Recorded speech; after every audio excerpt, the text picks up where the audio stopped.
북한의 추가 러시아 파병에 중국이 상당히 지금 좀 부담을 느끼고 있다. 좀 불편하게 이 사안을 바라보고 있다라는 뭐 그런 맥락이죠.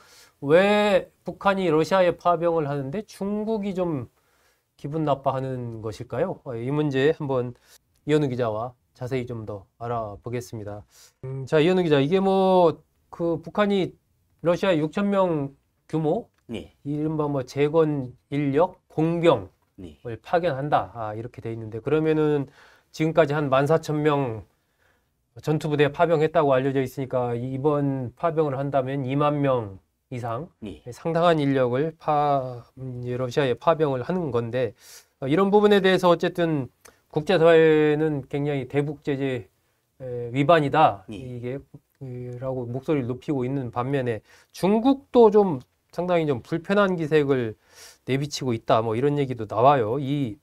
일단은 왜 현재 시점에서 북한이 공병 대규모 이 공병들 6,000명이면 뭐 만만치 않은 병력 아닙니까? 네, 그렇습니다. 왜 파병을 하기로 한 걸까요? 네, 사실은 이제 전투병보다 점령지 방어에 더 신경을 쓰는 게 아니냐. 지금 러시아가 점령지에 방어 시설들을 지금 많이 설치해야 되는 입장이긴 합니다. 네. 지금 쿠르스크 지역이 다시 탈환이 된 이후에 우크라이나군이 지금 국경지대로 돌아왔기 때문에 이 지역에 무너진 방어 시설들을 복구를 하고 이제 우크라이나군이 또 들어올 수가 있기 때문에 아마 그래서 서둘러서 네. 재건을 하기 위해 북한의 공병부대를 요청한 것으로 지금 알려져 있는데요. 사실 이 부대는 이제 지뢰를 매설한다거나 아니면은 방어 시설을 건축한다거나 네. 이런 부분에서 이제 굉장히 속도전에 능한 부대로 알려져 있습니다. 네. 근데 사실 러시아에 앞서 파병된 북한군은 14,000명 정도가 전투 병력이었고 이들은 뭐 대부분 최전선지대에서 전투를 벌이면서 쿠르스크주에 들어왔던 우크라이나군을 이제 국경 밖으로 내모는데 네. 성공했다 이런 평가를 받았었습니다. 음. 근데 여기서도 사실은 병력 손실 규모가 꽤 커서 한 6,000명 정도 사상자가 발생한 걸로 지금 네. 알려져 있습니다. 네. 네. 근데 지금 북한에 파견됐던 이제 병사들이 이제 공병 위주로 파견이 되다 보니까 이들은 사실 김정은 위원장 지시에 따라서 지금까지 평양에서 뭐 초고층 아파트를 짓는다거나 예, 아니면 뭐 새로운 거리를 만든다든가 군사 시설을 짓는데 굉장히 많이 동원이 됐던 부대로 알려져 있고요. 네. 뭘 짓든 다 1년 안에 짓는다.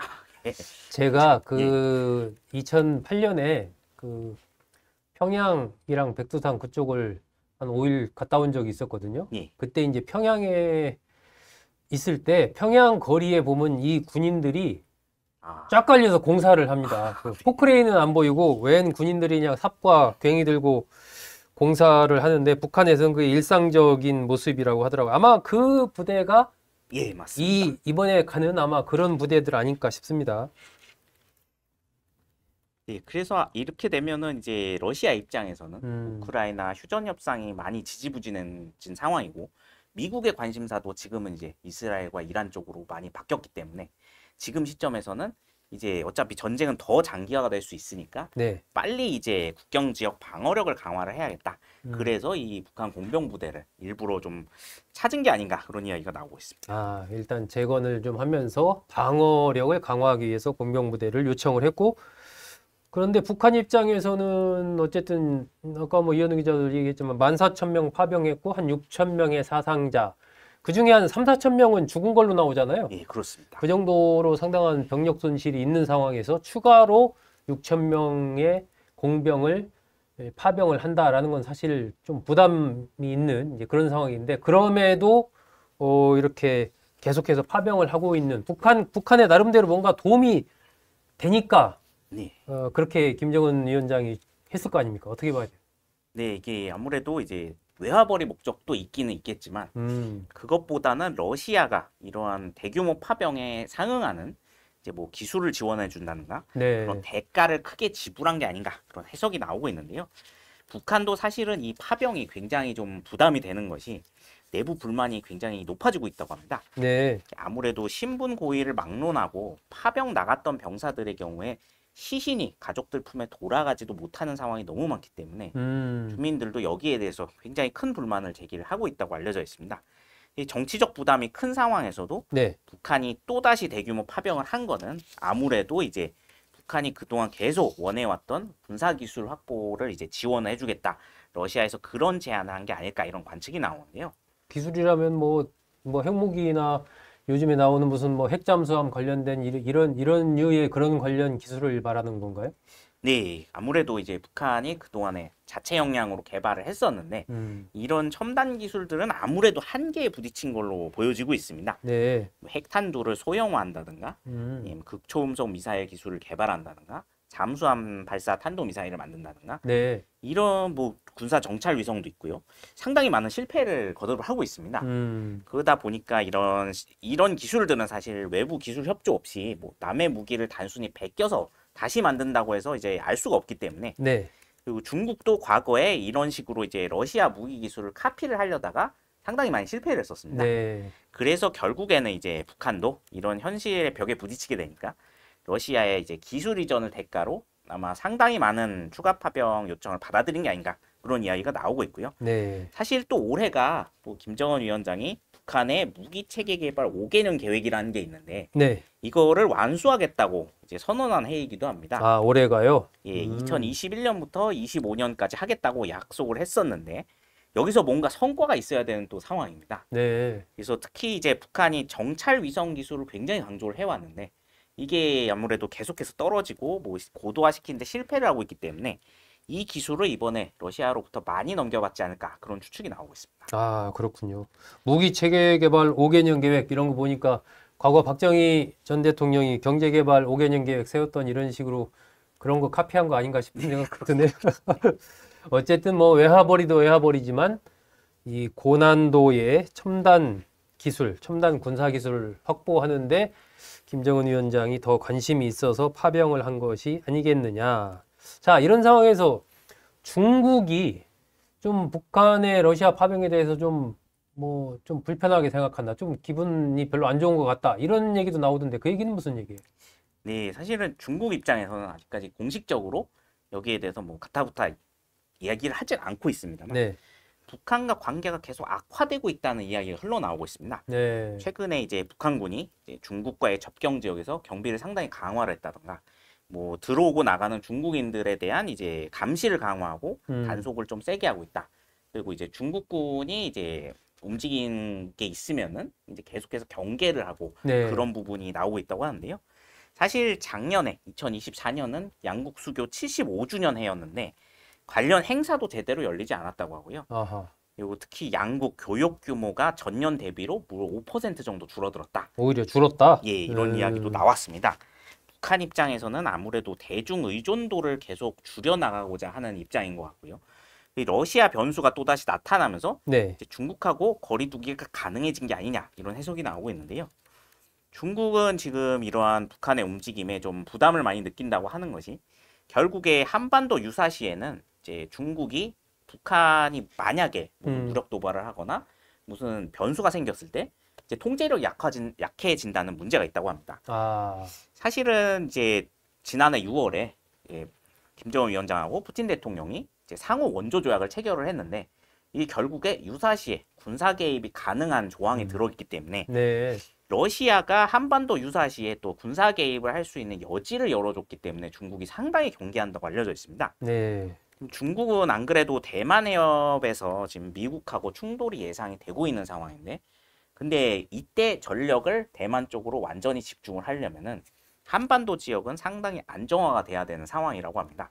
근데 이런 상황에서 이제 만약에 북한이 러시아와 이제 무슨 군사 도발을 벌이거나 불안정 요소들을 만들게 됐을 때 네. 북한은 통제하기가 너무 어려워진다는 거죠.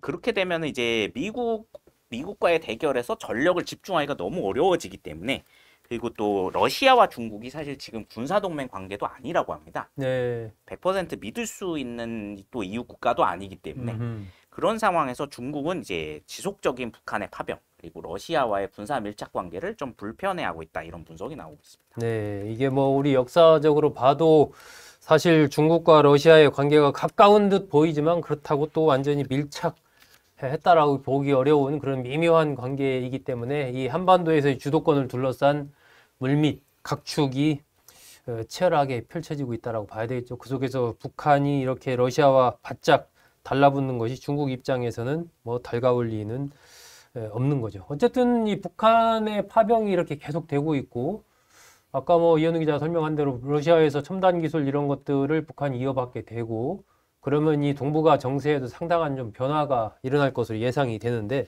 앞으로 좀 어떻게 전망을 합니까? 네, 지금 뭐 중장기적으로는 아까 말씀드렸듯이 러시아가 한반도 정세에 새로운 변수가 등장한 거.